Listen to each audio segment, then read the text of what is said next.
감사합니다. 말씀드리기 전에 몇 가지 제가 정정해야 될 게 있는데요. 여기 현 총신대 신대원 강사 참 제가 소망하는 바인데 이건 아직 아닙니다. 지금 다른 데서 강사로 있고요. 현재는 이제 왕십육교에서 파트너 교육전사로 일하고 있습니다. 작년까지 제가 학생이라는 신분을 벗어나지 못했습니다. 무려 한 20년이 뭡니까? 뭐 엄청 오랫동안 학생이라는 신분에 있다가 올해 처음으로 학생이라는 신분을 벗어나서 있는데 굉장히 더 어렵더라고요. 이게 왜 그런가 했더니 풀타임 포지션이라는 게 굉장히 편안함을 주는데 이 파타임 포지션만 여러 개 있어 나오니까 이게 불려다니는 데가 많다 보니까 시간이 더 없는 것 같아요. 그래서 사실 오늘 이 주제는 저기 복음주의 학회에 들어가는 논문을 이제 하도 자유기구에서 부탁을 해서 쓰긴 했는데 제가 시간이 없어가지고 따로 오늘 우리 교회사 연구소에서 했던 좀 교회사 쪽으로 맞춰서 이렇게 주제를 준비하지 못했습니다. 그래서 미리 양해 말씀드리고요. 그 논문 아티클 그대로 제가 사실 얘기했다는 걸 미리 밝혀 드립니다. 아무튼 이 자리에 서서 굉장히 영광스럽게 생각하고요. 우리 선배 학자분들 앞에서 한번 생명신학에 대해서 말씀드리고 싶었던 게 있었는데 제가 과연 무엇을 기여할 수 있을까 늘 한국교회사연구소에 참석할 때마다 그런 고민을 해왔는데 좀 제가 이 논문 안에서는 사실 직접적으로 관련되게 말씀을 못 드렸었는데 다음에 언젠가 다시 한번 기회를 주시면 교회사와 관련된 주제로 한번 해봤었으면 하는 마음이 좀 듭니다. 제가 제목을 좀 길게 잡는 이유는 조금 줄이려고 애를 쓰다 보니까 이렇게 됐습니다. 이 논문은 먼저, 논문이라고 할 건 없죠. 아티클은 사실 생태 위기에 대한 그 원인 분석은 아니고요. 이미 그것은 잘 돼 있다고 생각하고 이에 대한 이제 수많은 생명신학자들이 드러낸 생명신학이라는 이름으로 많은 그 논쟁을 해왔습니다. 근데 이 해온 논쟁 중에 늘 문제점들이 발견되는 게 지나치게 이론론적 입장에서 생명신학을 이야기하든지 아니면 이원론적 입장에서 생명신학을 이야기하다 보니까 그 자체에 가지고 있는 모순을 극복을 못하고 계속해서 어떤 그 한계를 이제 가지게 되었습니다. 그래서 이 부분에 대해서 어떻게 하든지 간에 신학적으로 극복해야 된다라는 그런 이제 당위성들이 늘 있어 왔는데 이런 부분을 고민하면서 사실은 조금 더 이제 그 신학자들이 주장한 것들을 가지고 이야기를 했어야 되는데 사실은 그 깊이 안에 더 안에 있는 이론론적 세계관과 이제 이원론적 세계관을 사실은 더 들어가가지고 원래 그 원천에서 끄집어내서 그 문제점을 드러내고 곧바로 신학적인 입장으로 제가 들어갔습니다. 그래서 중간 단계인 현재 신학자들이 이론론과 이론론적 입장에서 생태 사상과 생태 신학을 말하는 것을 제가 빼버렸습니다. 지면상의 이유도 있습니다만 그것을 양해해 주시고 같이 들어주셨으면 감사하겠습니다. 현 생태 위기에 대한 생명신학의 한 단편을 고찰하면서 하나님과 인간 자연의 관계성에서 이원론과 이론론의 극복이라는 제목을 가지고 말씀을 드리겠습니다. 21세기에 들어서 생태 위기의 문제는 이제 어제 오늘의 문제가 되지 못할 만큼 널리 알려져 있습니다. 지난 2월 25일 날 미국 로스앤젤레스 코닥 극장에서 열린 제79회 아카데미상 시상식에서 엘 고어 전 미국 부통령이 지구온난화의 강의를 담은 그런 불편한 진실이라는 그 장편 다큐멘터리가 있었는데요. 그걸 통해서 상을 받게 되었습니다. 이 다큐멘터리는 고해에 30년간 동안 지구 전역을 다니면서 지구 온난화에 대한 강의로 현재 겪고 있는 수많은 자연재해와 미래에 닥칠 재앙에 대해 수많은 과학적 데이터와 함께 생생한 영상 자료로 자세히 사실적으로 설명하고 있습니다. 한번 보시면은 많은 유익이 되리라고 보이는데요. 고어는 지구온난화 환경 문제는 정치적인 문제가 아니라 도덕적 문제라는 인상적인 멘트로 마무리하면서 전 우주에 하나밖에 없는 지구라는 혹성을 살리는 유일한 길은 인류 모두가 힘을 합하면 이산화탄소를 줄이는 데 있고 이 일은 결코 불가능한 것이 아니라고 주장하고 있습니다. 과학자들에 의하면 최근 100년 사이에 인류는 급속한 인구 증가와 산업 발전의 영향으로 무분별한 산림 파괴와 급증한 매연 배출량 등과 같은 인위적인 요인으로 인해서 지구 평균 기온이 약 0.5도씩 상승하였다고 주장하고 있습니다. 그 결과 해수면은 약 30 내지 40cm가 상승하였다고 합니다. 만약 지구 온난화 현상이 계속될 경우 해수면은 상승 속도가 가속되고 기후대가 극지방으로 이동하는 등의 결과로 기상재해는 현재 발달한 과학기술로도 예측하기 힘든 상태로 빈번하게 발생한 것으로 내다보고 있습니다. 현재 일어나는 수많은 예기치 못하는 이제 폭풍이라든지 홍수라든지 자연재해는 전부가 다 이 지구 온난화에 비롯된 것이라고 보고 있습니다. 현재와 같은 평균 기온의 상승 속도가 유지된다면 지구는 빠르게는 50년, 늦게는 100년 뒤에 약 2 내지 3도씨의 기온 상승으로 인해서 빙하기가 닥칠 수 있다고 경고하고 있습니다. 다큐멘터리를 보신 분은 이해하시겠지만은요, 이 기온이 상승을 하게 되면 해수면에 기온 자체가 이제 전체 대양을 다루는 해수가 이제 우리가 해류라 그러죠. 해류가 하나로 묶어져 있는데 이게 스탑하게 된답니다. 스탑하는 이유는 이제 북극이라든지 이제 이런 추운 지방에서 얼어 있었던 담수들이 업무로 인해서 해수의 염도가 희박하게 되면서 사실 이제 무거운 해수는 밑으로 내려가고 가벼운 해수는 올라가게 돼 있는데 이게 현상이 역전이 되면서 그게 스탑이 되면 급격하게 이제 빙하기를 맞이하게 된답니다. 그게 이제 예측하는 과학자들의 데이터인데 그게 갑작스럽게 오기 때문에 지금 아무리 이렇게 계산을 해도 사실 피부에 닿지 않을 거라고 이제 이야기를 하는데요.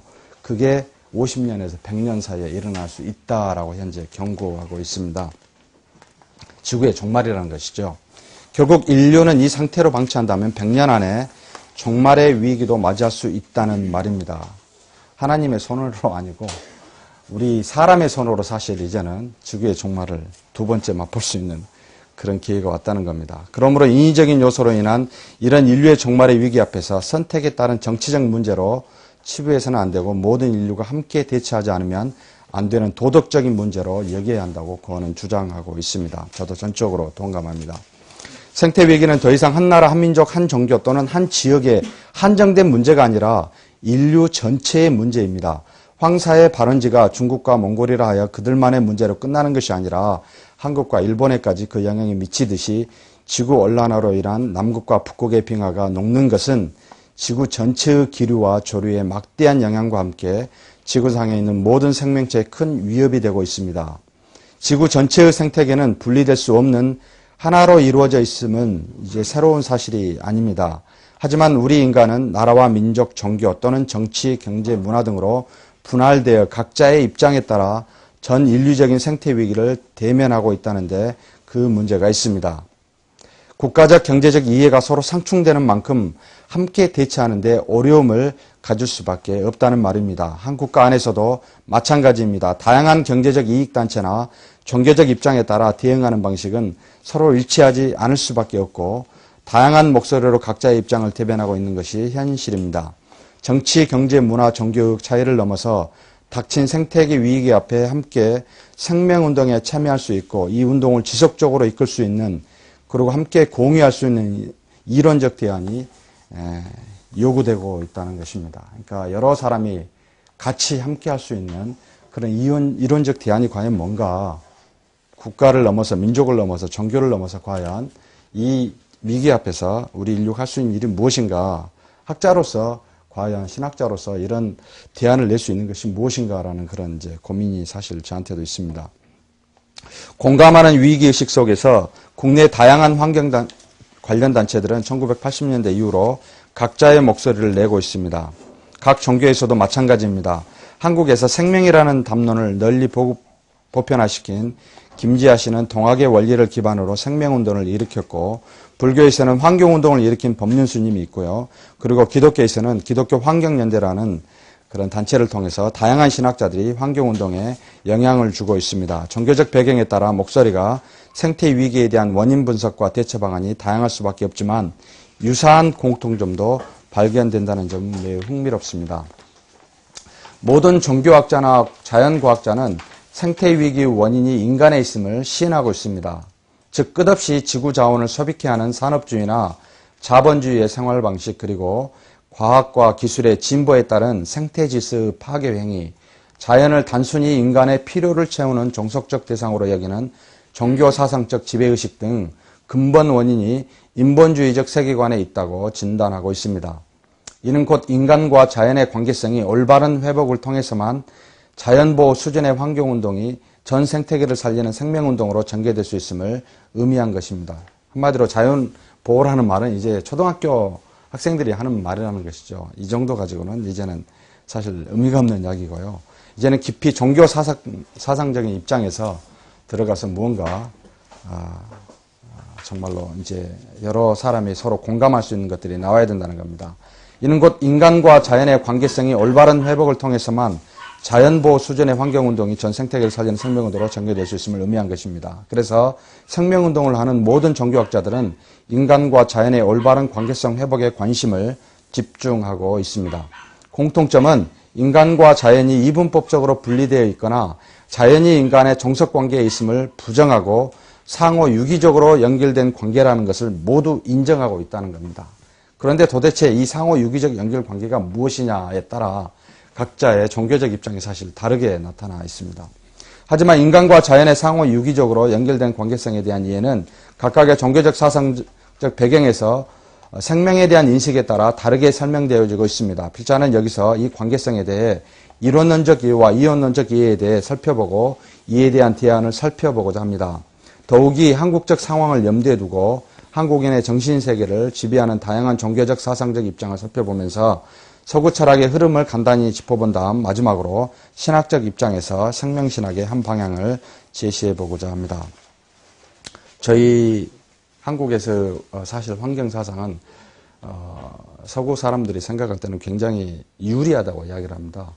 원래부터 우리 사람이 자연 질서 안에 포함되어 있다고 생각되어져 있는 사상이었기 때문에 이제 유리하다고 하는데 과연 유리한지, 근데 이제 그런 부분에 있어서 이론론적 이해와 이론론적 이해에 대한 차이가 이제 있다고 보이는데 그것을 한번 살펴보고 그다음에 신학적인 입장을 정리해보고자 합니다.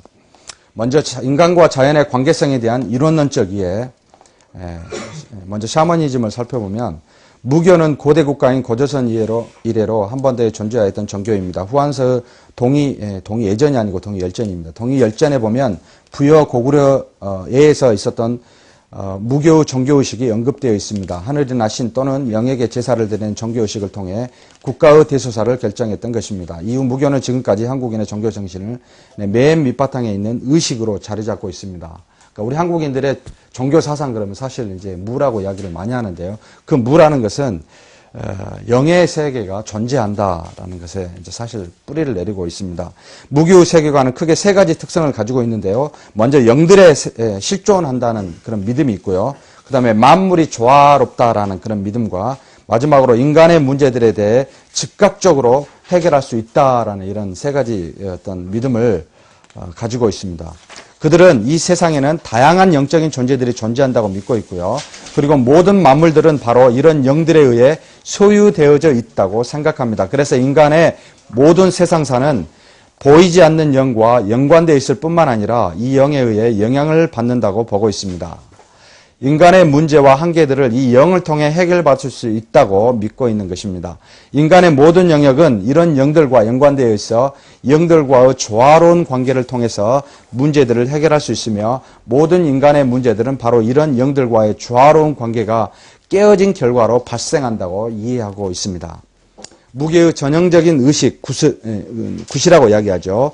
굿은 소원을 비는 신자와 무당 그리고 어떤 영이 만나는 공간이며 이를 위해 진행하는 의식입니다. 이 굿은 영과 교통할 수 있는 유일한 길이기도 합니다.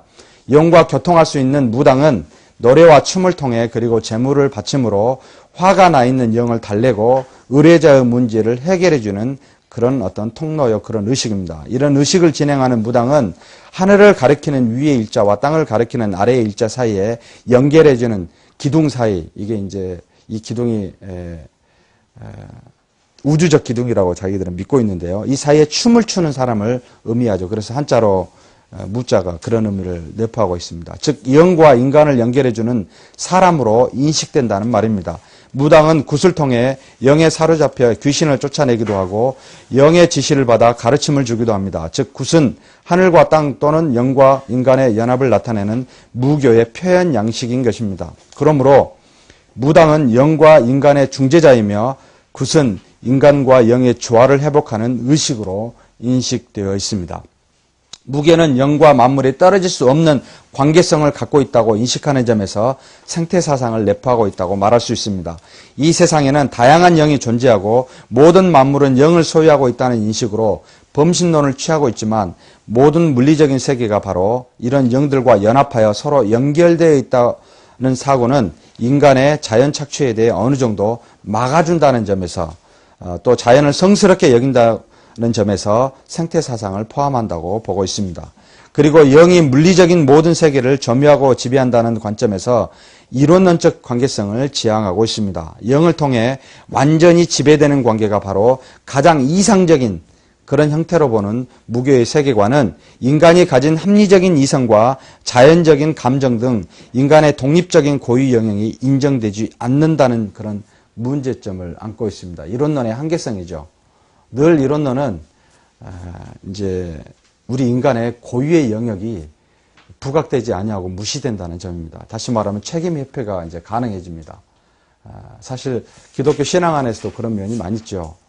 모든 것이 다 하나님의 뜻이요 하나님의 능력이라고 여겼을 때 자꾸 부딪히는 문제는 우리 인간의 책임성과 윤리성과 그에 따른 어떤 그 도덕성에 대한 그 윤리의식이 결여된다는 겁니다. 왜냐하면 전적으로 그 영에 의해서 지배되기 때문에 하나님의 권능에 의해서 지배되기 때문이라는 그런 어떤 이유가 이제 늘 오죠. 이런 무교의 세계관은 인간에게서 일어나는 많은 문제를 단지 영적 관계의 부조화에서만 찾게 되고 자신의 잘못을 스스로 반성하여 돌이켜 문제를 개선하는 책임의식은 사라져버리기 쉽다는 문제를 안고 있습니다. 무슨 문제든지 굿을 통해 영과의 관계성을 회복하고 단지 그 지침을 따르면 해결된다는 사고에 빠지게 되고 자신의 잘못을 반성할 줄 모르게 됩니다. 이는 단지 무교에만 해당하지는 않게 보입니다. 맹목적 신앙심을 가진 많은 종교인들은 자신에게서 찾고 자신의 문제를 돌이키기보다는 믿는 대상에게서 찾고 그 대상이 문제 해결의 키를 가지고 있다고 보고 있습니다. 이론론적 사고에 빠진 대부분의 종교인이 여기에 해당될 것입니다. 더욱이 생태위기의 원인들의 문제 해결을 단지 영과 인간의 관계성 회복에서만 찾으려 한다면 한계에 부딪힐 것이 분명합니다. 자신이 출퇴근할 때마다 타고 다니는 승용차를 굿을 통함으로 타고 다니지 않게 되는 일은 발생하지 않게 되는 것은 분명한 것이죠. 승용차를 타지 않고 대중교통을 이용하는 결단은 영을 통해서가 아니라 사실 자신의 윤리적인 판단에 의해서 결정되기 때문입니다. 비록 만물의 조화와 관계성을 중시하고 영이 존재하는 만물의 신성을 아무리 강조한들 과거의 샤머니즘의 세계관인 어떤 판테이즘이나 애니미즘으로 돌아가는 것은 이미 과학과 기술이 발전한 현대 문명 하에서는 불가능한 것입니다. 한국인의 이런 심성 안에 이런 상태 사상이 존재함은 부인할 수 없고 이를 올바르게 일깨워주면 생명운동에 도움이 되리라고 저는 보고 있습니다. 두 번째로 불교는 우리나라에서 현재 두 번째로 많죠. 기독교 다음으로 22.8%를 차지하고 있는데요. 불교의 세계관은 사실 어느 종교보다 관계성을 강조하는 종교입니다. 존재하는 만물은 모두 유기적인 관련을 가지고 있고 윤회설에 의해 이생과 내생이 그리고 전생과 현생이 연결되어 있다고 믿고 있습니다. 불교는 크게 세 가지 정도로 모든 존재의 관계성을 이해합니다. 연기론과 변화의 과정 그리고 삼법인 통해서 만물의 관계성을 잘 설명해 주고 있습니다. 이것이 불교의 핵심의 교리에 해당됩니다. 연기론은 불교의 핵심 사상입니다. 모든 존재는 원인과 조건, 결과, 즉 인연과에 의해 생성과 소멸을 반복한다고 보는 것입니다. 이게 연기론이죠. 즉 보이는 모든 것은 허상이며 오직 인연과만이 실상이며 궁극적인 실제는 바로 이 연기밖에 없다는 것입니다. 연기는 사물의 실체를 잊게 하고 변하게 하며 소멸시키는 근본 힘이요 궁극적으로 영원히 존재하는 실체로 여기고 있습니다. 물리적 세상에서의 모든 다른 존재들은 단지 연기의 인연과에 의해 주어진 시간과 공간에서 한 점으로 일시적으로 존재하는 것으로서 이는 곧 변화의 과정의 한 점에 불과하다고 보고 있습니다. 그래서 연기 외에 다른 모든 존재는 인간의 눈으로는 영속적인 것으로 보이지만 실은 허상에 불과한 것으로 여기고 있습니다. 지상에 존재하는 모든 물리적인 존재는 인연과에 의한 지속적인 변화의 과정 중에 있다고 보는 것이지요. 지속적인 변화의 과정 중에 만물은 성주괴공하고 인간은 생로병사하며 마음은 생주이멸한다고 주장합니다. 그러므로 이런 전제하에서 재행무상, 재범무와 일체계고라는 삼법인이 불교 교리에서 아주 중요한 그런 어떤 위치를 차지하고 있습니다. 상이 없고, 그러니까 실제적인 상은 일시적인 것이라는 거죠. 우리가 보고 있는 현재의 상은 단지 순간적인 것이고 계속해서 변화 과정 중에 있는 한 점에 불과하기 때문에 그건 허상이다, 상이 없다라고 이해하는 것입니다. 상이 없고 내가 없는데 이런 것에 매이게 되면 고통이 따른다는 것이죠. 그러므로 이런 허상에서 벗어나는, 그 속세에서 벗어나는 것이 곧 출가라 여기며 깊은 묵상과 수양을 통해서 누구나 모든 것을 초월하는 해탈의 경지에 이를 수 있다고 보고 있습니다. 이 연기로는 모든 존재는 연결된 상태로 끊임없는 변화의 과정 중에 있음을 보여주는 불교 교리의 기본 명제라고 말할 수가 있습니다. 이 세상에서 무슨 절대적인 힘을 가지고 운영하는 신이나 영이 있음을 인정하지 않고, 다시 말하면 불교는 절대적으로 무신론적 입장입니다. 사실 이제 대승불교가 오면서 우리나라는 대승불교죠.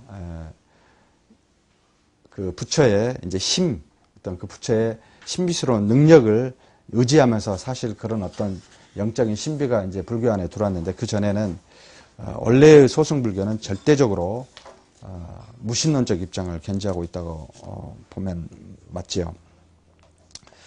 불교는 철저히 무신론적 입장에서 시작되었습니다. 초기 불교의 우주관은 가장 기초적인 4대 요소인 흙, 물, 불, 공기로 만물에 시작되었다고 보았으며 12처설과 오온설에 의해 만물이 모습을 갖게 되었다고 보고 있습니다. 만물은 기본 4대 요소인 연합체로서 연합의 정도에 따라 다양한 형태로 존재하며, 그리고 이런 존재들을 인간의 6기관인 눈, 귀, 코, 혀, 몸, 마음으로 인식할 수 있는 형태로 색, 소리, 냄새, 맛, 느낌, 현상 등으로 드러난다고 보고 있습니다.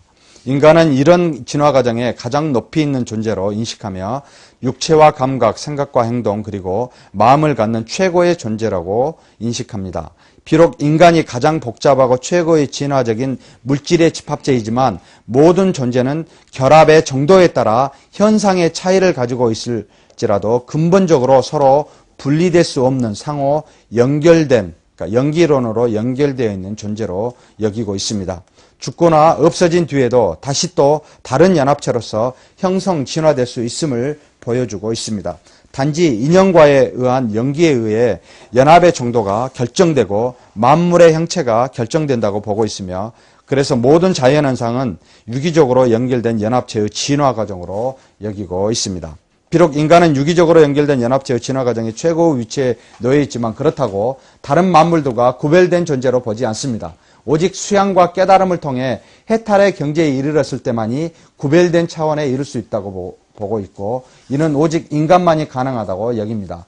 이는 찰스 다윈의 진화론적 입장과 유사하며 샤르댕의 오메가 포인트 입장과도 비슷하다고 말할 수 있습니다. 그러므로 현 생태 위기에 대한 원인으로 불교는 허상에 연연하는 인간의 탐심, 이기주의가 인간과 자연의 불연속성에 대한 인식을 주었다고 그렇게 지적하고 있습니다. 특히 불교는 모든 만물의 상호 유기적 연관성과 유네셀에 의해 살생을 엄격히 금지하는 교리를 가지고 있습니다. 더욱이 인간 이해에서 영과 물질 또는 몸과 영혼의 이분법적 이해를 거부하고 최고의 진화의 경지인 정신적 능력을 인정할 뿐입니다. 이런 이분법적 이해는 차별적 또는 계급적 구조를 낳는 원인이 된다고 보고 있기 때문에 변화의 과정 안에 있는 이 물리적인 세상에는 육체와 정신세계만이 존재하는 이론론적 사고를 가지고 있다고 이해하고 있습니다.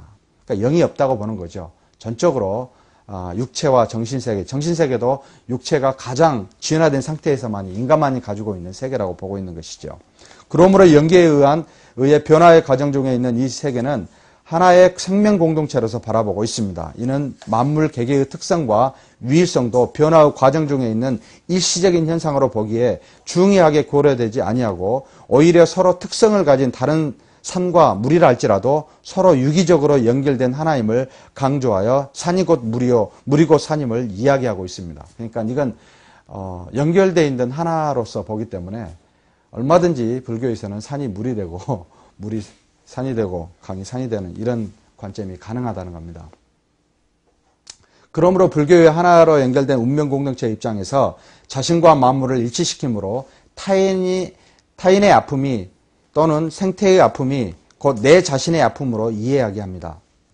분리되어 존재하는 것은 이 땅에 존재하지 않는다는 그런 사고입니다. 그러므로 나와 당신이 하나요, 나와 만물이 하나이며 안과 밖이 없는 모든 것이 하나임을 강조하는 내적으로 연결된 하나의 운명 공동체로 보고 있습니다. 불교는 문제 해결의 방법으로 중도를 주장합니다. 미들 파스라고 이야기하는데요. 항상 극단적인 방법을 피하고 현재의 위치에 적절히 맞는 방법을 중도라 합니다. 굉장히 현실적이라는 말입니다. 그러므로 개인의 처한 환경에 따라 문제 해결의 방법은 개인에 따라 다를 수밖에 없고 이것은 다시 현실의 상황에 따라 적절한 방법을 취하도록 유대화하게 하는 그런 교리에 속합니다. 속세를 떠나 출가를 주장하고 해탈에 이르는 것을 목표로 하지만 이에 도달하는 방법은 지극히 현실적일 수밖에 없음을 말해주고 있습니다.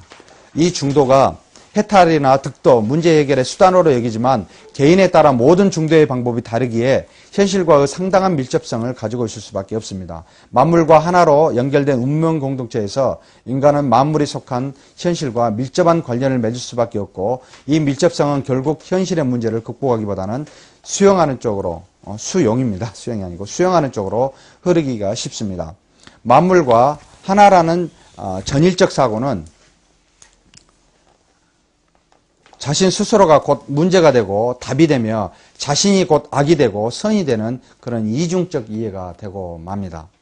살생을 금하는 자세, 수양을 통한 금욕과 금소, 만물을 자신처럼 여기는 마음, 속세에 연연하는 탐욕과 마음을 떠나는 출가, 중생의 고통에 동참하는 도시 등이 생태사상이라고 사실 불교에서는 볼 수가 있습니다. 하지만 이 모든 것은 연기에 의한 만물의 이론론적 사상이 그 핵심이라고 말할 수 있습니다. 불교의 관계성에 대한 이해는 만물의 개개의 존재에 출발하는 것이 아니라 연기라는 궁극적인 내적 연결성에서 출발한다는 점입니다. 개개의 존재가 모여 하나의 운명 공동체를 형성한 것이 아니라 이미 궁극적으로 영원히 존재하는 연기에 의한 내적 연결성에서 모든 개개의 사물들이 출발하고 형성한다는 그런 관점이지요. 만물들이 형성되었음을 말하고 있습니다. 그러므로 불교는 비록 무신론이지만 연기라는 신적 존재에 의해 만물이 형성되었음을 말하고 있습니다. 그러므로 존재하는 모든 것은 독립적이거나 분리적으로 존재할 수가 없을 뿐만 아니라 이 궁극적인 연결성 안에서 지속적으로 변화한다고 보고 있습니다. 고정되어 있는 존재는 없다는 것이지요. 항상 변화의 수준과 물질의 연합의 정도에 따라 만물의 차이가 있지만 궁극적으로 늘 변하면서 그러나 서로 평등하다고 보고 있습니다.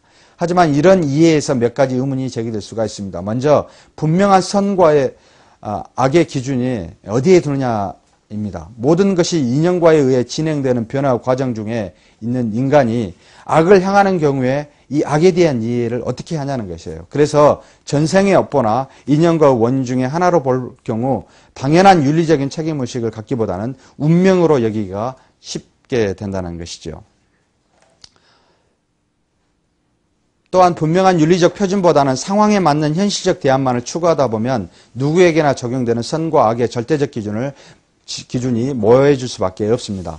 모든 악이 속세에 대한 집착에서 나오고 해탈로 인해 우주의 속성을 깨달아 모든 것이 무아임을 발견하는 것이 선이라고 여기지만 윤리적인 주체인 자신까지도 무아로 규정하는 불교는 결국 아무것도 하지 않는 무아 경지의 깨달음이 최상의 선으로 규정하고 있습니다. 이는 비록 마음의 상태는 천지 차이이지만 행하지 않는다는 점에서 생태 위기를 아는 사람이나 모르는 사람이나 별반 다를 것이 없는 결과를 초래하게 되죠.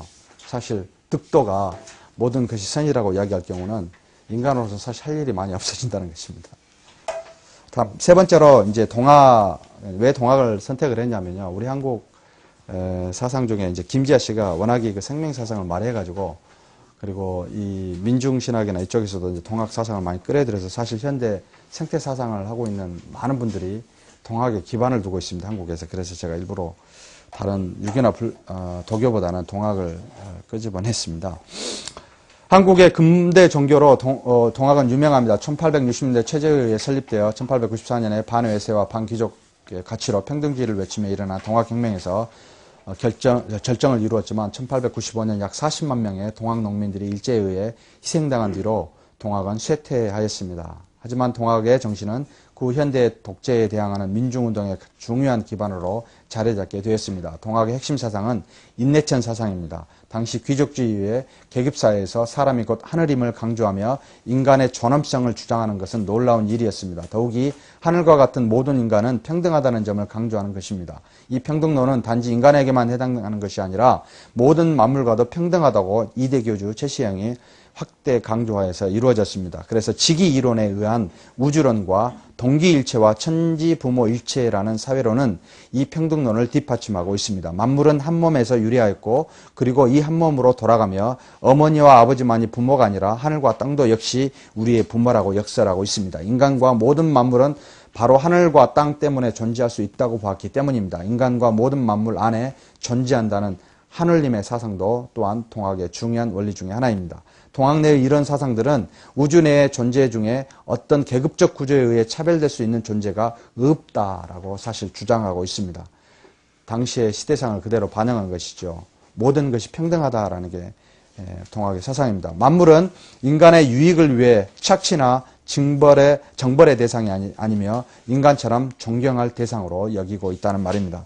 동학의 지극하고 궁극적인 원리와 힘으로서 직위는 기철학에서 유래한 용어입니다. 단순히 물질을 움직이는 힘이나 에너지로서의 기가 아니라 이 모든 힘과 원리의 궁극적인 근원이 되는 직위를 강조한 것입니다. 직위는 궁극적인 물질의 힘과 에너지이기도 하지만 만물의 원리요 질서이기도 합니다. 직위는 물질 세계와 정신 세계를 모두 포함한 존재의 근원으로서 동학에서 이해되어지고 있습니다.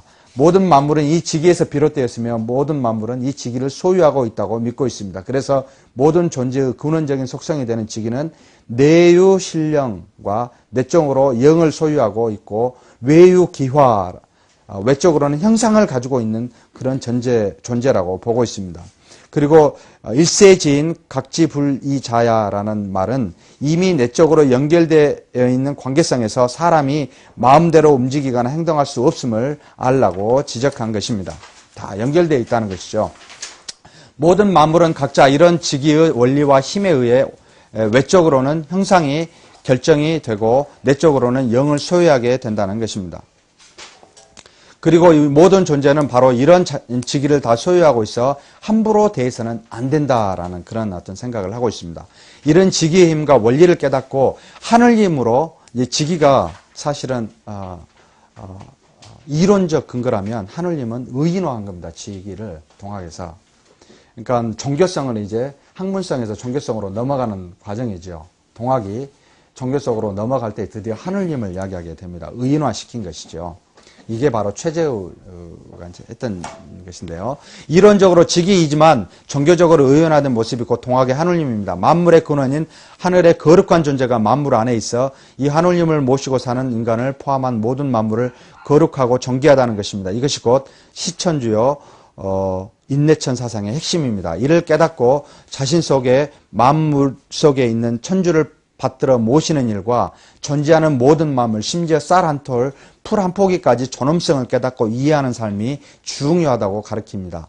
직위 또는 하늘님은 초월적인 존재로 여기는 것이 아니라 현실의 삶에서 생명을 끊임없이 창출하는 힘이요 원리라는 말입니다. 비록 의인화된 하늘님을 이야기하지만 이 하늘님은 기독교의 인격신과 같은 의미는 아닙니다. 존재케 하고 생성케 하며 변하게 하는 원동력으로서 즉 비인격적 신의 개념으로서만 이해한 것이죠. 이는 화이트헤드나 존 코업과 같은 과정철학자나 과정신학자 등의 주장과 굉장히 유사하다고 볼 수 있습니다. 그들은 하나님이 만물의 근원이지만 인격신이기보다는 만물의 진화 과정에서 변화를 이끄는 힘이나 원리로서 비인격적 신으로서 묘사하고 있습니다. 이 이론은 현실에서 하나님과 만물이 분리되어 존재한다는 이원론과 고정된 현실이 존재함을 거부합니다. 동학에서 직위는 만물 안에 존재한다는 존재론적 기반에 의미를 두는 것이 아니라 만물 간의 내부적인 영적 교통과 외부적인 물질적 형태로 끊임없이 변하는 힘에 기반을 두고 있으며 이를 인간의 행위로서 모심으로 표현하고 있습니다. 즉 직위는 행위적인 상태로 이해하는 것이지만 존재론적으로 이해하지 않는 특성을 가지고 있습니다. 김지하 씨는 이를 다방향, 다차원에서 일어나는 창출, 변화, 소멸, 진보로 이해하고 있습니다. 그러니까 생명이 단순히 어떤 유기적인 어떤 물리적 또는 생물학적 생명체로 이해하는 게 아니고요. 창출하고 변화하고 소멸하고 진보하는 총체적인 힘을 바로 생명이라고 그들은 이해하는 것이죠. 그래서 순환, 해체, 확산, 분리, 후퇴 이런 의미가 생명에서 굉장히 중요한 그런 어떤 의미로 의미를 가지고 있습니다. 이것이 곧 직이요 하늘님이라고 주장합니다. 결국 과정 철학의 진화의 입장은 끊임없이 더 나은 진보를 향한다고 보는 것이지만 동학에서의 우주의 변화 과정은 앞으로 전진만을 말하는 것이 아니라 다차원적으로 그러니까 퇴보까지도 포함하고 있습니다.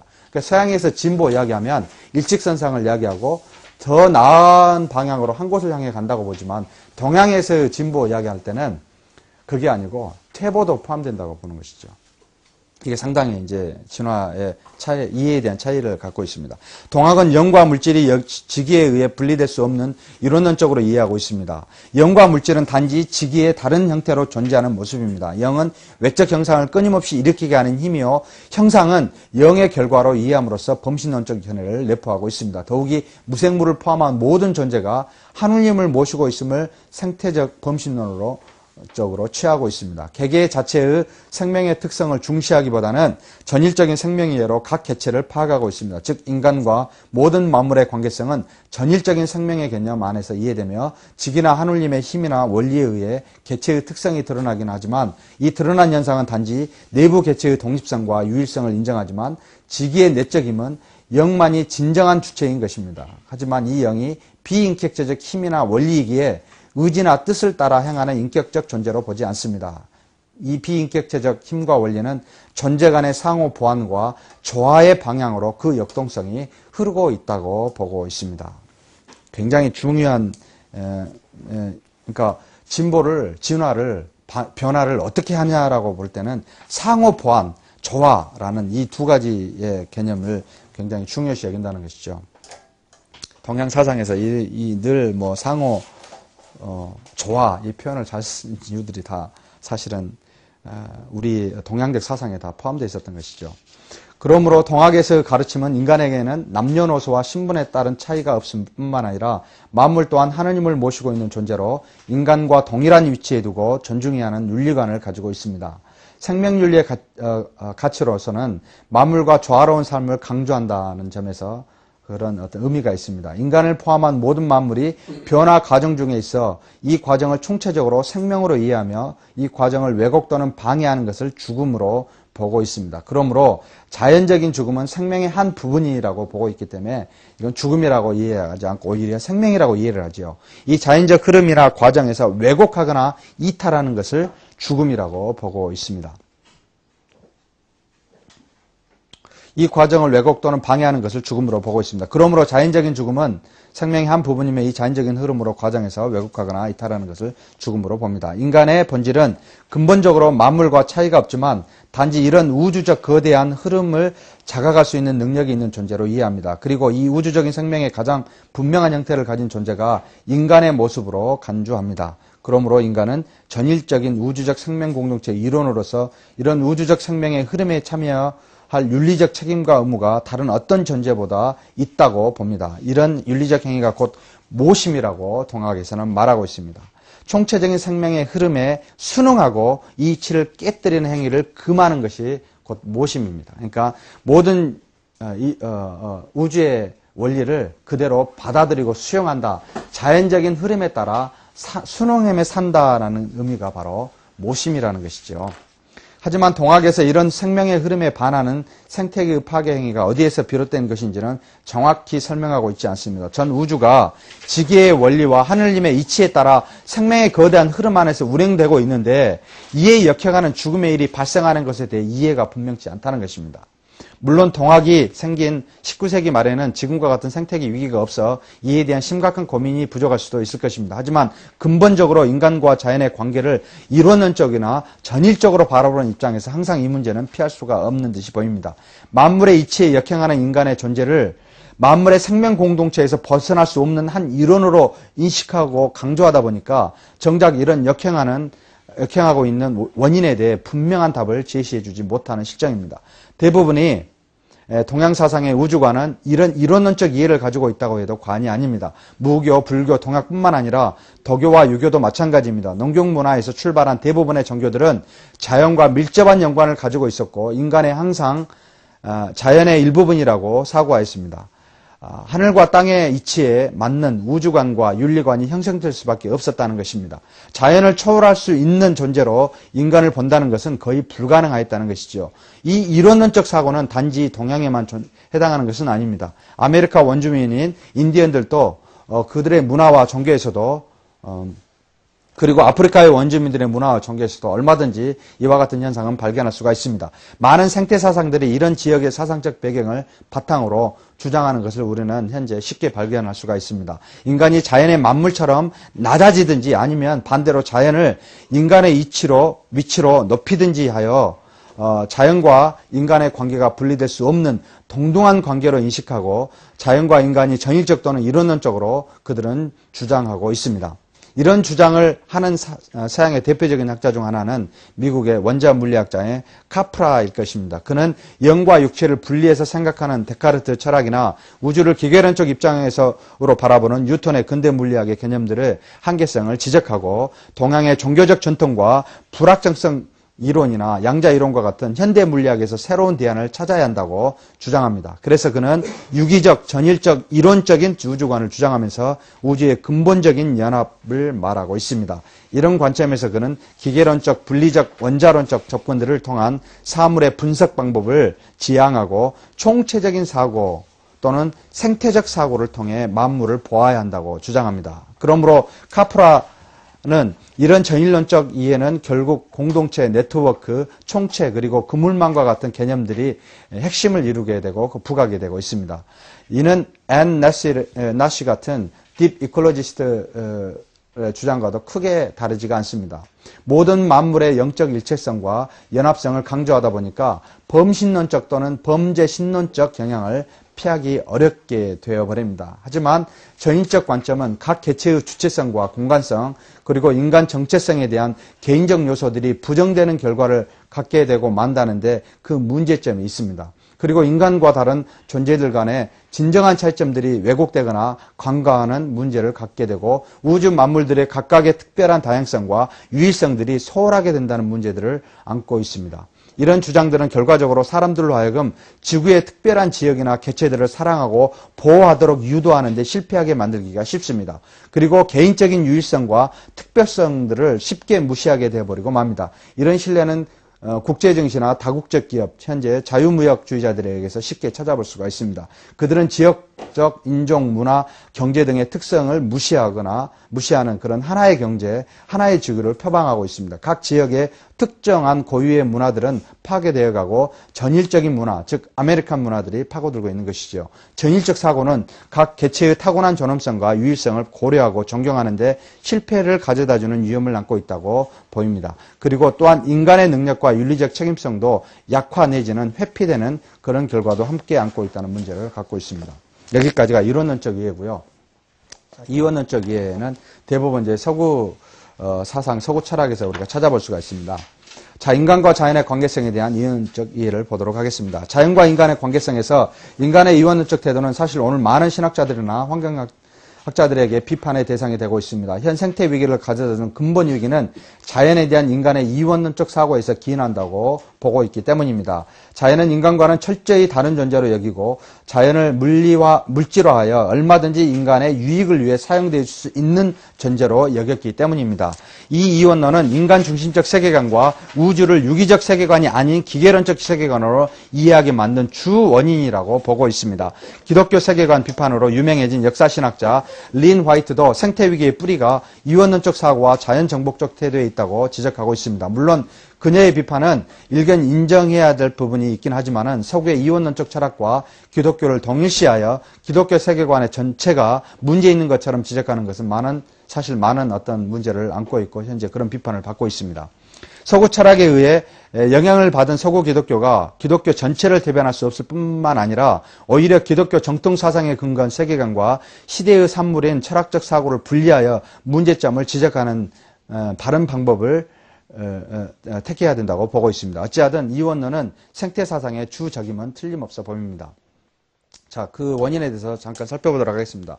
먼저 고대 그리스 철학에 보면 이원론의 뿌리를 정확히 찾아내는 것은 거의 불가능하지만 학자마다 의견이 굉장히 다릅니다. 일반적으로 고대 그리스 철학자들에게서 그 뿌리를 찾는다면 동서양에서 자연은 숭배의 대상이었습니다.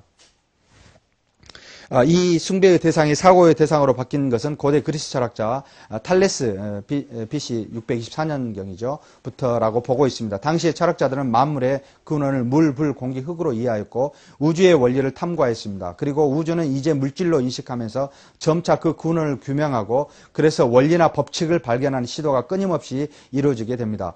프로타고라스를 지나면서 자연과 우주에 대한 관심은 점차 인간, 정신, 그 다음에 사회에 대한 관심으로 확장되면서 인간 중심적 세계관에 기초를 놓게 됩니다. 하지만 이 인간에 대한 이해는 다시 플라톤을 지나면서 정신과 육체로 분리되며 자연에 대한 인간 정신의 우위성이 대두되는 그런 계기를 갖게 됩니다. 그 후 아리스토텔레스는 우주에 있는 모든 존재는 목적성이 있다고 보았고 자연을 관찰하면 그 안에서 놀랄만한 목적성을 깨닫게 된다고 주장합니다. 이후 자연에 대한 목적성, 역독성, 그 다음에 규범성, 그리고 보편성에 대한 토대를 놓게 됩니다. 자연의 중심에 선 인간과 정신의 우위성으로 인한 구별 등이 고대 그리스 철학으로 인해 시작되었고 결국 이는 자연과 인간 그리고 영과 육체를 분리하는 이분법의 시초라고 우리는 이해할 수 있습니다. 그 다음에 중세 서구 철학에 오면은요, 중세 서구 철학은 어거스틴 이후 기독교 사상이 대세를 이룬다고 볼 수가 있습니다. 어거스틴은 만물이 하나님의 무로부터 창조를 강조하면서 신과 인간 그리고 자연의 연속적인 이론론적 이해와 뚜렷이 구별하게 됩니다. 물론 그는 신 플라톤 사상으로 인해 물질 세계를 낮게 평가하는 경향이 있었지만은 물질 세계 안에 하나님의 질서가 있고 하나님의 영광이 있다고 보았습니다. 그리고 하나님은 단지 물질 세계만 창조하신 것이 아니라 공간과 시간을 창조하셨으며 그래서 만물은 자신 안에서 존재의 의미를 찾는 것이 아니라 하나님에게서 그 근거를 찾아야 한다고 강조하였습니다. 그리고 피조물 사이에서도 위계 질서가 있어 인간은 자연의 우위에 있다고 보았습니다. 그래서 하나님의 명령과 허락을 받아 자연을 지배할 수 있다고 본 것입니다. 그 이후 아퀴나스는 지구 중심적 우주관에 의해 지구를 우주의 중심으로 보면서 이성적인 인간은 비이성적인 다른 피조물보다 우위에 있다고 보았고 이런 우월성은 하나님의 창조 섭리로 이해하였습니다. 그러니까 철저하게 아퀴나스는 플라톤 사상을 그대로 훨씬 철저하게 따랐던 학자라고 볼 수 있죠. 그 다음에 이제 근대 서구 철학과 과학으로 오면서 근대 과학의 혁명은 지동설은 코페르니쿠스로 인해 시작되었다고 볼 수 있을 것이고 그 최초의 망원경을 사용하면서 지동설을 확실히 밝힌 갈릴레오, 그 다음에 만유인력의 법칙을 발견한 뉴턴 등으로 인해 자연에 대한 근대인의 과학적이고 객관적인 태도가 확립되면서 자연과학이 형성 발전하기 시작하였습니다. 자연이 신학과 철학의 대상에서 이제는 과학의 대상으로 자리를 바뀌어가는 그런 시기인 셈입니다. 이런 과학자들은 자연의 운동을 한결같이 수학적이고 실험적인 방법으로 증명하면서 자연이 하나의 기계와 같은 인식을 근대 과학에 자리 잡게 하였습니다. 하지만 이것은 점차로 자연을 객관화하면서 기계와 같은 물질의 대상으로만 여기게 되고 결국 자연을 얼마든지 인간의 필요성에 의해 이용 가능한 대상으로 여기도록 만드는 문을 열어놓게 된 것입니다. 인격도 뜻도 의지도 없는 자연, 그저 인간의 목적에 의해 사용되어지는 자연이 되고만 셈입니다. 이런 관점에서 영국의 철학자 베이컨은 경험에 기초한 과학 방법을 주장하면서 과학은 인간이 자연을 정복하기 위한 강력한 도구로 인식하였습니다. 그래서 그는 아는 것이고 힘이다라고 주장하게 되고 자연을 향한 이런 인간의 우월적 사고는 데카르트에 와서는 최고조에 오르게 됩니다. 오직 물질적 대상인 자연과 이성을 가진 인간은 근본적으로 다르며 우주는 정신적인 세계와 물질적인 세계로 구분되어 있다고 보았습니다. 우리 인간은 이 두 세계, 즉 물질과 정신 세계의 결합된 존재로 그는 이해하였습니다. 그는 모든 자연을 기계로 보았고 심지어 동물과 식물도 하나의 기계적인 존재로 보았습니다. 근대의 서구 과학과 철학은 플라톤의 이원론을 계속 발전하여 분명하게 이원론의 입장을 고수하면서 이제는 많은 영향을 미치게 되었습니다. 이것이 간략하게 본 사실 이원론의 이제 뿌리라고 보이는데요. 자, 이론론과 이원론을 넘어선 생명신학, 여기서부터 사실 제가 이제 좀 하고 싶었던 말입니다. 시간이 많이 없죠. 좋습니까?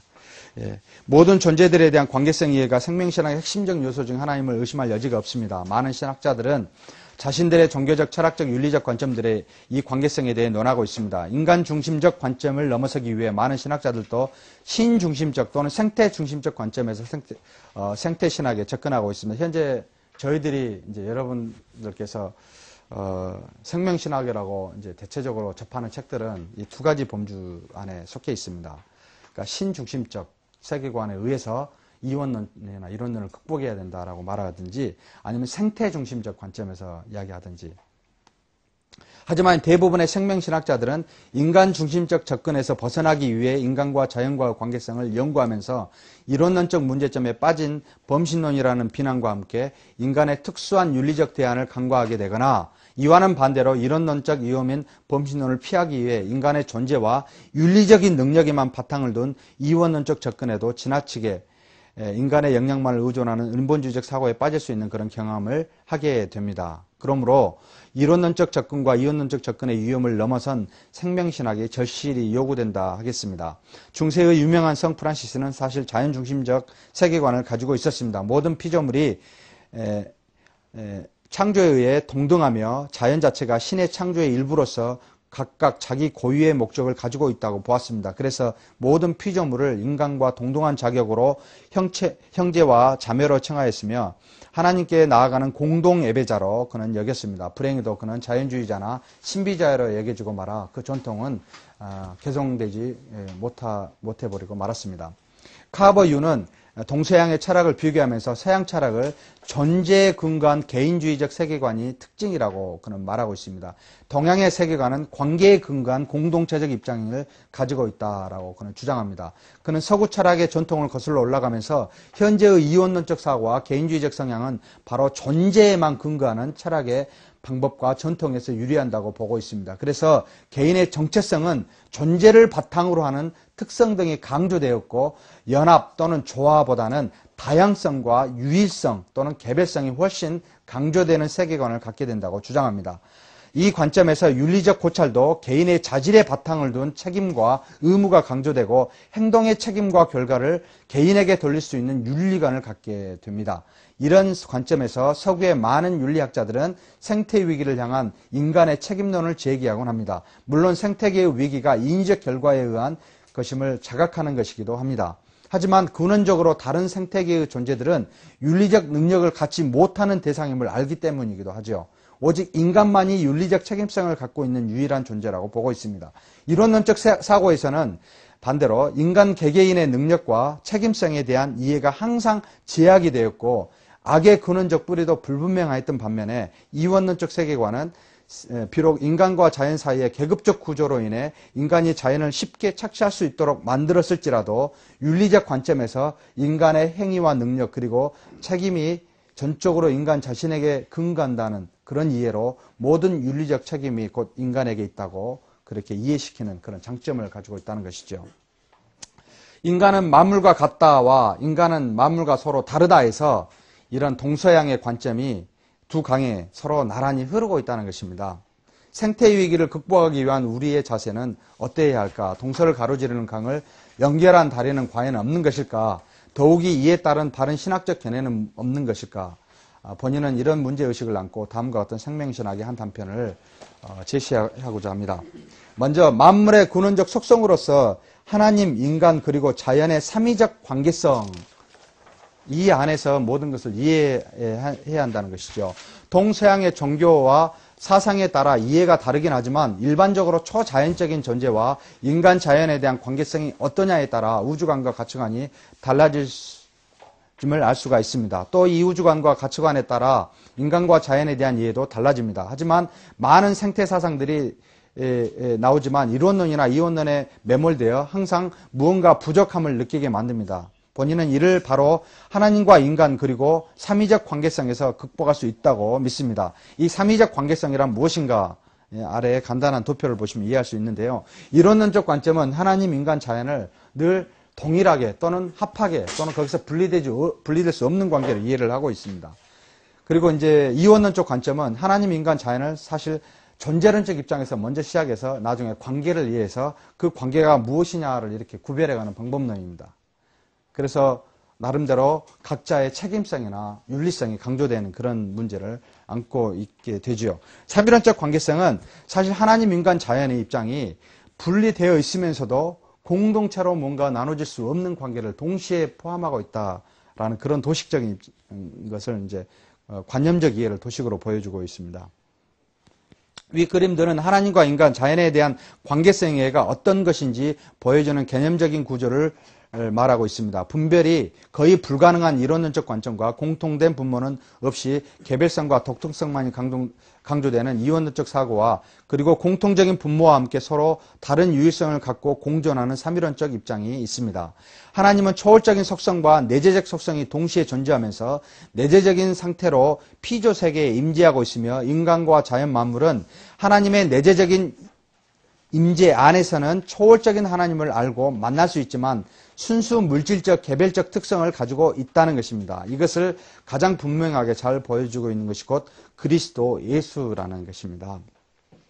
그는 초월적인 하나님이면서 인간의 몸으로 이 땅에 임재하셨고 육체를 가진 만물의 대표가 되었습니다. 즉 만물의 어떤 것도 영향을 받지 아니하시는 초월적인 하나님이시면서 만물처럼 형상을 입고 육체로 오신 자연이면서 하나님 나라의 의를 실천하는 인격과 윤리를 가진 인간이라는 말입니다. 모든 존재의 완전한 모델이요 완전한 생명의 모습이 바로 이 예수 그리스도라는 것이죠. 그러므로 생명신학은 신중심적인 관점에서 초월적인 하나님과 내재적 하나님의 이해만으로는 부족하며 생태중심적인 이해로 자연과 인간의 유기적 관계와 연합만을 주장하는 생태사상도 문제를 가지고 있다 하겠습니다. 다시 말하면 삼위적 관계성은 하나님과 인간 그리고 자연을 동시에 함축하여 이해하지 않고서는 올바르게 이해할 수 없게 된다는 말입니다. 예수 그리스도에 대한 깊은 이해가 바로 필수라 하겠습니다. 이런 생명신학을 뒷받침하는 신학적 교류는 다음과 같이 세 가지 정도 있다고 저는 생각합니다. 먼저 삼위일체론적 이해. 영국의 콜린 곤토는 삼위일체적 개념과 적용을 잘 보여주고 있는 신학자 중에 한 사람이라고 이해합니다. 초월적인 하나님의 이해는 당신이 만든 피조세계를 뛰어넘는 속성상 이 피조세계로부터 어떤 영향을 받을 수 없는 만물 이전에 계신 하나님으로서 초월성을 의미합니다. 현존하는 어떤 것으로 초월을 말하고 있습니다. 삼위일체의 개념은 가장 근본적인 초월적인 하나님에 대한 이해를 할 수 있습니다. 삼위의 하나님의 본질은 하나이면서 각각 고유의 속성을 소유하시는 만물의 존재를 뛰어넘는 존재하시는 하나님의 모습입니다. 하지만 삼위의 하나님은 반드시 삼위의 연합체 안에서만 존재하시고 역사하신다고 주장합니다. 삼위는 따로 분리될 수 없는 상호 유기적인 연관을 가지고 있으면서도 개별적인 유의성을 각자의 삼위 안에서 유지하고 계신다라고 이 곤토는 이해합니다. 이 임재적인 하나님에 대한 이해에서도 이 삼위일체적 신과는 동일하게 적용되고 이해해야 합니다. 그러니까 신론의 그러니까 초월적 하나님에 대해서 삼위일체적 개념만을 이해하는 게 아니고요. 이제는 임재한 하나님에 대한 삼위일체적 관점, 신에 대한 이해가 무엇이냐 거기까지도 확대해서 이해해야 한다는 것이죠. 이 땅에 하나님의 나라와 의를 이루는 사역에서 삼위의 하나님은 독자적으로 존재하거나 일하시지 않고 삼위의 관계 안에서 역사하신다는 점입니다. 예수님이 이 땅에서 사시면서 온전히 하나님의 말씀대로 사신 것처럼 육체를 입고도 거룩한 능력에 임하셨던 것처럼 성령으로 세례를 주신 것처럼 삼위는 항상 함께 역사하신다는 것입니다. 그래서 군토는 하나님은 차이성과 관계성을 동시에 가지고 있다고 이해합니다. 또한 하나님께서는 이 피조물의 세계와 관계성 안에서도 차이성, 즉 존재론적 구별과 질적 차이를 가지고 있으면서도 동시에 이 피조 세계와 분리될 수 없는 관계성, 즉 일체와 연합을 이루고 있다고 보는 것입니다. 삼위일체적 관계성이 삼위의 하나님의 속성에서만 이루어진 것이 아니라 이 피조 세계와의 관계성에서도 적용된다는 말입니다. 삼위일체의 하나님은 당신이 만든 피조 세계 안에서 때로는 초월적이고 때로는 임재적으로 존재하시기보다는 초월성과 임재성을 동시에 갖고 있는 관계로 존재하신다고 봅니다. 그러므로 초월성만을 가진 하나님, 이건 이신론이 되고 말죠. 그 다음에 임재성만을 가진 하나님은 범신론으로 이해를 가게 되죠. 이런 신학적 오류를 범할 수밖에 없습니다. 이상적인 모형이 곧 예수 그리스도일 것입니다. 신이면서도 인간인 완전한 존재, 그러면서도 각각의 속성이 분리나 화학적 융해로 존재하지 않는 삼위적 관계로 존재하는 그런 어떤 예수님이 유일한 모델이라고 보고 있습니다. 모든 피조 세계의 존재들도 이와 같은 삼위적 관계성은 동일하게 적용되어야 된다고 봅니다. 이제 한 단계 더 나가랍니다. 자, 우리 피조 세계도 이런 삼위적 관계성으로 이제는 이해해서 나가야 된다. 모든 존재는 존재론적 차이 안에서 고유의 유일성과 특별성을 가지고 있으면서도 동시에 모든 존재들은 분리될 수 없는 그런 관계성 안에서 연합과 일치를 이루고 있다는 점입니다. 즉 삼위일체에 대한 이해는 삼위의 하나님의 관계성을 보여줄 뿐만 아니라 하나님과 피조세계의 관계성, 더 나아가 이제는 만물들과 인간의 관계성에 대한 근원적 이해의 근거를 제공하고 있다는 점에서 이제 이 삼위일체론에 사실 더 많은 연구가 필요하다고 보입니다. 그 다음에 두 번째로 이제 중보론입니다. 중보론 또는 중보신학이라고 말하고 싶은데요. 아직 신학까지는 말하기가 좀 어려운 부분인데요. 현재 중보론에 대해서 보고자 합니다. 초대교회 교부 중에 이레니우스의 창조론은 생명신학의 여러 단초를 제시하고 있습니다. 이레니우스의 대부분의 글들은 이단을 대항하는 데 집중하고 있는데 당시에 횡행하던 영지주의로 인한 위기 때문에 창조론의 근거에 그의 논지를 전개하고 있습니다. 영지주의는 플라톤의 이분법적 사고에 기인하여 물질적 세계와 영적 세계를 분명히 구분하고 지식과 이성, 영적 세계만이 구원에 해당한다고 보았고 더 나아가 이 물질 세계는 악한 것으로 치부하였습니다. 이런 문제를 인식한 이레니우스는 구원을 성육신의 결과와 예수님의 피와 살을 기념하는 성만찬에 참여하는 믿음의 공동체의 열매로 인식하였습니다.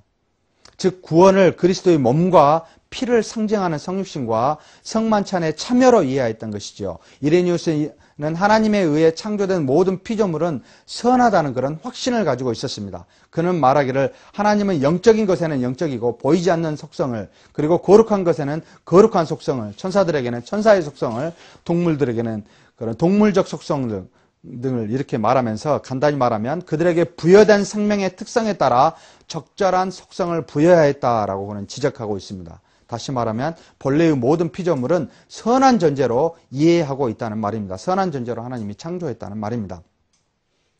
하나님께서 그의 독생자로 하여금 인간의 육신을 취해 예수 그리스도가 되게 하신 성육신의 의미는 영지주의나 마니키안주의처럼 창조된 물질 세계를 근원적으로 악한 것으로 경시하는 견해가 잘못되었다는 것을 말해주고 있다고 주장합니다. 육체를 취한 하나님이며 이 육체는 곧 선함을 강조한 것입니다. 그 다음에 두 번째로는 이레니우스의 창조론은 하나님은 무에서 창조하셨다는 것에 기반을 두고 있습니다. 인간은 오직 존재한 물질로 무엇을 만들 수 있지 결코 무에서 무엇을 만들 수 없다. 하나님은 이런 점에서 인간에 비해 초월적인 분이시다. 그는 아무것도 세상에 존재하지 않을 때 그의 창조의 물질이 존재하도록 스스로 부르셨다라는 그런 점에서 무에서 유로 창조하셨다는 것이죠. 하나님의 자유로운 창조행위 이전에는 아무것도 존재하지 않았다고 분명히 지적하고 있습니다. 만약 무엇이 창조 전에 존재하였다면 하나님의 자유와 전능성은 제한될 수밖에 없다는 것이죠. 이런 관점에서 하나님의 전지전능한 속성에 대한 이레니우스 이해는 창조론에서 시작하고 있습니다. 창조된 모든 것은 선하지만 하나님은 창조 세계에서 자유로운 전능하신 분이라는 점에서 초월적이라는 것이죠. 그는 다시 이것을 기독론에도 그대로 적용하고 있습니다.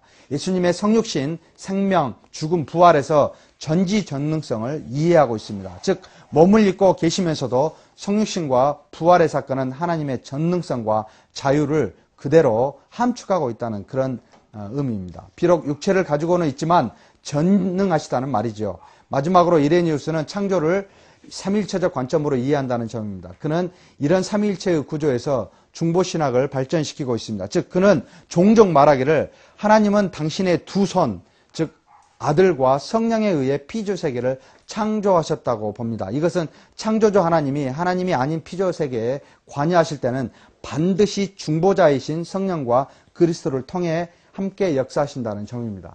다시 말하면 이 땅에 하나님의 직접적인 역사는 없다라고 보는 것이죠. 반드시 삼위일체의 하나님, 한쪽에는 그리스도와 성령과 더불어 이 땅의 창조, 그러니까 피조세계에 역사하실 때는 삼위일체론적 관점에서 역사하신다는 겁니다. 상당한 이제 의미를 내포하고 있는 부분입니다. 이 부분을 좀 더 많이 구약과 신약에서 연구가 되어야 될 부분이라고 보이는데요. 그래서 이제 중보신학이라는 말이 나올 수 있을지는 모르겠습니다만 삼위일체적 하나님의 역사를 이레니우스는 지금 말하고 있는 것이죠. 이것은 곧 하나님의 자유와 전능이 어떤 것으로도 침해되었을 수 없음을 의미하는 것이기도 하지만 이 피조세계는 언제나 중보자와 떨어질 수 없는 관계임을, 피조세계와 하나님 사이에는 언제나 중보자가 있음을 함께 보여준 것이라 하겠습니다. 이게 이제 창조부터 그리하셨다는 것이죠.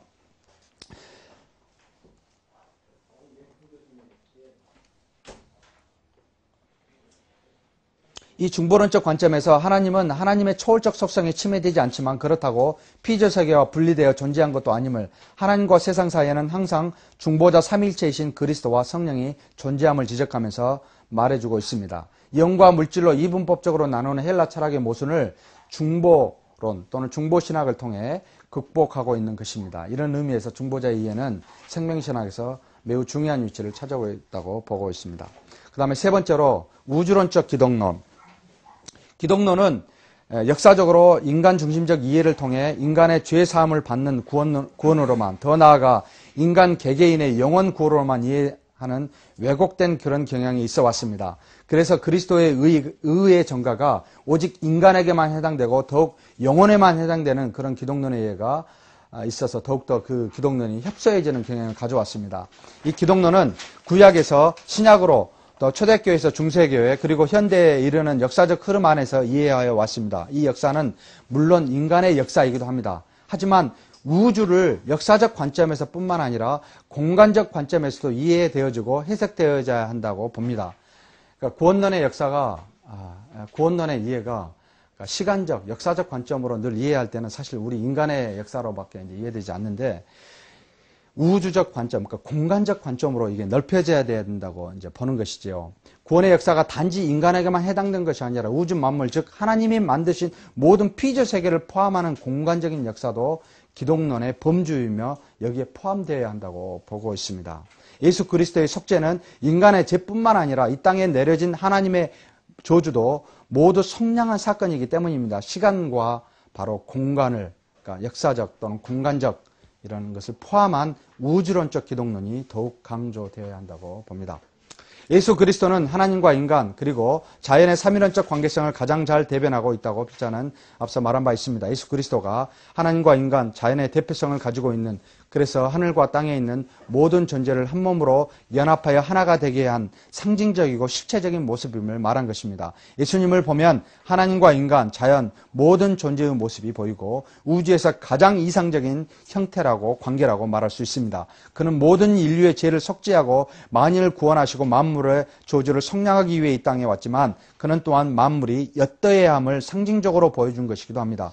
믿음의 대상이면서도 따라야 할 믿음의 모델이 되기도 한다는 것입니다. 이런 예수 그리스도의 모델적인 모습과 삶에서 우리 인간은 진정한 윤리적인 모델을 발견할 수가 있습니다. 하나님이 빛이라면 예수 그리스도는 실체요, 신자는 예수님의 그림자라고 말할 수 있습니다. 빛을 바라보거나 직접 만질 수는 없지만 예수 그리스도는 볼 수가 있고 만질 수도 있고 또 그분의 삶에서 직접적이고 구체적인 인생의 표징과 가치를 발견할 수가 있다는 말입니다. 이 예수님은 단순히 인간의 몸을 입고와 인간 중심적인 구원관에 그친 것이 아니라 우주 만물의 대표로서 인간의 몸을 입고와 우주의 구원자가 되심을 우리는 상기할 필요가 있습니다. 예수 그리스도는 인간뿐만 아니라 우주를 구원에 이르게 한 것입니다. 그러므로 단지 인간 중심 또는 더 좋게는 영 중심의 구원관을 통한 기독론의 이해는 완전하다고 볼 수가 없습니다. 이런 기독론에 의한 구원관은 생태의 고통을 교회 안에서 다루지 못하게 할 뿐만 아니라 성도로 하여금 바른 신앙관을 가지지 못하게 합니다. 이런 믿음과 신앙의 관점에서 자연은 언제나 신학의 변방에 놓여 창조된 한 기퉁에서만 다뤄지고 많은 문제점을 가지고 있습니다. 예수 그리스도의 성육신 사건은 전 우주를 동시적으로 그리고 상호 관계적으로 포괄하는 우주론적 역사임을 인식할 필요가 있습니다. 또한 예수님의 대속, 부활, 승천의 사건은 시공을 초월하여 전 우주를 포함한 구원론적 사건임을 상기해야 합니다. 이 우주론적 기독론은 곧 하나님과 인간 그리고 자연을 포함한 시간과 공간 안에서 이해를 요구하고 있다 하겠습니다. 이제는 말을 마치고자 합니다. 구원은 지구온난화의 생태위기가 이 상태로 가면 인류는 100년 이상을 살지 못할 수 있다고 우리에게 경고했습니다. 맞는지 틀린지는 모르겠습니다만 더 이상 방치할 수 없는 상태에 와 있다고 그는 이야기하고 있습니다. 그래서 이 위기를 정치적 결단으로 해결할 수 있는 것이 아니라 모든 사람이 참여해야만 하는 그런 윤리적인 문제임을 또한 이야기합니다. 인간이 지구를 파괴할 수 있을 정도의 능력을 가지고 있다는 것은 또한 인간의 책임도 그만큼 무겁게 가지고 있다는 점을 그는 우리에게 메시지로 던져주고 있습니다. 교회에서 이런 인류의 위기 앞에 교회도 이런 인류 위기 앞에서 사실 피할 수 없는 것은 자명한 것이죠. 우리는 인간으로서 생태계의 파괴가 이 우주와 한 몸이 되어 연결되어 있는 우리 자신을 파괴하는 것임을 자각하는 것과 동시에 우리는 동일하게 하나님의 한 부분임을 파괴하고 있음을 인식해야 합니다. 신인간과 자연의 관계에서 이론론적 세계관에 의해 하나님의 신성과 피조물의 자질을 동일시하는 혼동을 피하고 이원론적 이해로 인간의 이성과 윤리에만 의존하는 어리석음을 피해야 하는 어려움을 가지고 있습니다. 그러므로 신인간 자연의 관계를 삼위론적 관계 안에서 하나님과 인간 그리고 자연의 고유와 속성을 유지하면서 동시에 이 셋의 속성이 분리되어 존재할 수 없는 관계성을 가지고 있다 하겠습니다. 만물이 내재적 하나님과 연합되어 신성하다는 사실과 함께 하나님의 형상을 가진 인간은 이 피조세계에서 하나님의 나라와 의를 행하며 우리 자신과 만물이 중보자인 예수 그리스도와 성령님을 통한 한 몸임을 체험하는 생명신학이 요구된다 하겠습니다. 더욱이 이 현 시대의 목회는 하나님과 인간, 인간과 자연, 더 나아가 하나님과 자연의 관계를 동시에 조명하는 그런 생명신학이 절실히 요구되는 그런 현실을 맡고 있다 하겠습니다. 감사합니다.